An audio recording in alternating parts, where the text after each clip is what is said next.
EMI होता जवळजवळ 35,000चा something. Housewife होते त्यांच्या मिसेस. पण त्या इन्शुरन्समुळं ना तिथून पुढचं सगळं होम लोन माफ झालं. म्हणजे त्यांना एकही EMI भरायचा नाही. त्या कस्टमरनी एका क्षणाला जर तो बँक चेंज केली असती तर दुसऱ्या कोणत्या पण बँकेने त्यांना विदाऊट कमी अमाऊंटचा इन्शुरन्स करून ऑफरही दिली असती.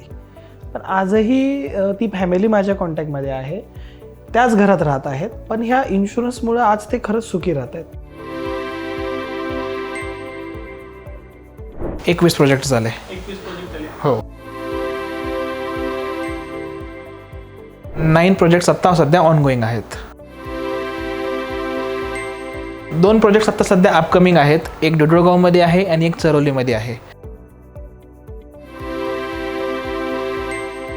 आम्ही साधारणतः जवळपास एक 350 ते 400 CR पर्यंतचं फंडिंग जे आहे ते आत्तापर्यंत आम्ही गोळा केलेलं आहे. आम्ही पेमेंटच्या बाबतीत खूप फ्लेक्झिबल आहोत. जरी कस्टमरकडे आत्ता पेमेंट नसेल, त्यांचं पेमेंट 2 महिन्याने 3 महिने येणार असेल, तर आम्ही त्यांच्याकडनं PDC चेक्स घेऊन आम्ही त्यांचं काम कुठेही थांबवत नाही. पेमेंटच्या बाबतीत आम्ही खूप फ्लेक्झिबल आहोत. जो आमचा डेटाबेस आहे ना तो स्ट्रॉंग आहे, कारण सगळ्या टाईपचा डेटा आज माझ्याकडे जनरेट होतो आहे. माझ्याकडे 20 लाखाचं पण घर घेणारा व्यक्ती येतो आहे, 40 लाखाचं पण येतो आहे, 70 लाखाचं आणि 1 CR+चंही घर घेणारा व्यक्ती येतो आहे. त्यामुळं हा सगळा जर आम्ही एकत्रित डेटा केला, त्याच्यावरती सॉर्टिंग करून माझी टीम नंबर 2 त्याच्यावर खूप उत्तम काम करते.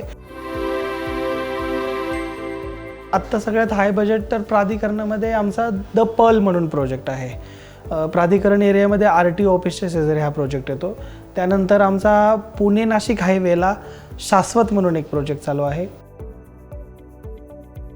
तिथेच जवळ आमचा ते मोशी भागामध्ये हा प्रोजेक्ट येतो, फ्लावर सिटी म्हणून आहे. तर त्यानंतर मोशी आळंदीला जो रोड कनेक्ट करतो त्याला आपण डुडुळगाव म्हणतो. त्या रोडला आत्ता आमचा अक्षत आणि गोविंदबाग असे 2 प्रोजेक्ट चालू आहेत. त्यानंतर चरोली भागामध्ये आमचा राधे विन्सन म्हणून आहे. त्यानंतर नंदनवन म्हणून एक प्रोजेक्ट आहे आमचा. चरोली खुर्द भागामध्ये गेलात तर ब्लूम रेसिडेन्सी म्हणून प्रोजेक्ट आहे, जो थोडेसे घरं तिथे लो बजेट आहेत, म्हणजे साधारणपणे 22 लाख 23 लाखाच्या रेंजमध्ये घरं आहेत. पण माझं एक सजेशन असं आहे की तुम्ही जेवढा खर्च तिथं करणार ना त्याच्यापेक्षा तो खर्च थोडासा घरामध्ये डिवाईड करा. थोडासा रेट घरामध्ये डिस्काउंट द्या, तो कस्टमर पटकन कन्वर्ट होईल. आणि त्यातल्या त्यात माझे रेफरन्स स्ट्रॉंग असल्यामुळं ना मी तो बेनिफिट त्या रेफरन्सच्या लोकांनाच देतो आहे. त्यामुळं लोकही येतात माझ्याकडे पुन्हा पुन्हा. माझ्याकडनं एकच सांगणं आहे, घर घेताना पहिली गोष्ट बिल्डर बघा. त्याच्यानंतर ज्या जागेत तुम्ही घर घेताय तो प्रोजेक्ट रेरा रजिस्टर आहे का तो बघा. मी पहिली प्रायोरिटी संस्था स्थापन करून घेतो. दुसरी गोष्ट, संस्था स्थापन झाल्यानंतर 3 महिन्यात 6 महिन्यात त्याच्या आतमध्येच किंवा कस्टमर इमिजिएटली म्हणलं तरी आम्ही कन्व्हिन्स डिडेक्ट करून घेतो. शेवटी शेअर सर्टिफिकेट वगैरे, जो लिगल पोजेशन लेटर, हे NOC वगैरे हे सगळं प्रोव्हाइड केल्या जातात आमच्याकडनं. त्याच्यासाठी कुठले चार्जेसही घेत नाही. काही बिल्डर चार्जेसही घेतात, पाहतोय मी. ते असं आमच्याकडे तेही ॲप्लिकेबल नाही आहे किंवा घेत नाही, आम्ही देऊन देतो ते. कोणत्याही बिल्डरला 5 वर्ष त्या बिल्डरला राहणाऱ्या लोकांना लिकेजेस संदर्भात सर्व्हिस द्यायची आहे.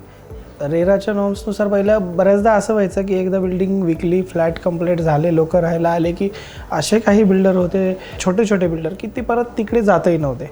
पण आता जर तुम्हाला खरंच एक प्रोफेशनल बिल्डर बनायचं आहे, डेव्हलपर बनायचं आहे किंवा तुमचे पुढचे प्रोजेक्ट तुम्हाला सक्सेसफुली कंप्लीट करायचे आहेत, तर रेराने एवढं सांगितलं की तुम्ही आधीच्या लोकांवर लक्ष द्या. 5 वर्ष बिल्डरला तिथं सर्व्हिस द्यायची आहे, वॉटरप्रूफिंगची, लिकेजेसच्या बद्दल. अशा खूप गोष्टी आहेत की त्याच्यामध्ये बिल्डरला रेराने इन्व्हॉल्व ठेवलेलं आहे. डायरेक्टली मोकळं होऊ शकत नाही. आता त्यातल्या त्यात माझं सांगणं असं राहील की बजेट होम जर बघताय पुण्यामध्ये, त्यातल्या त्यात पिंपरी चिंचवड भागामध्ये तुम्ही काम करताय, तर हिंजवडी, वाकड, बाणेर हे जे एरिया आहेत हे 1-1 CRच्या जवळपास फ्लॅट आहेत. म्हणजे इथले रेट जे आहेत ते आजच्या कंडिशनला ब्लॉक झालेत. आता त्या एरियासारखा जर एरिया बनतोय तर तो चरोली बनतोय, डुडुळगाव बनतोय, आळंदी बनतोय. तर आत्ताच्या कंडिशनला आत्ताच्या सिच्युएशननुसार बजेट होमचे फ्लॅट या लोकेशनला आहेत. बजेट होम जर तुम्ही बघत असाल तर त्यासाठी चरोली, डुडुळगाव, आळंदी, चिखली, धानोरीपर्यंत उत्तम आहे.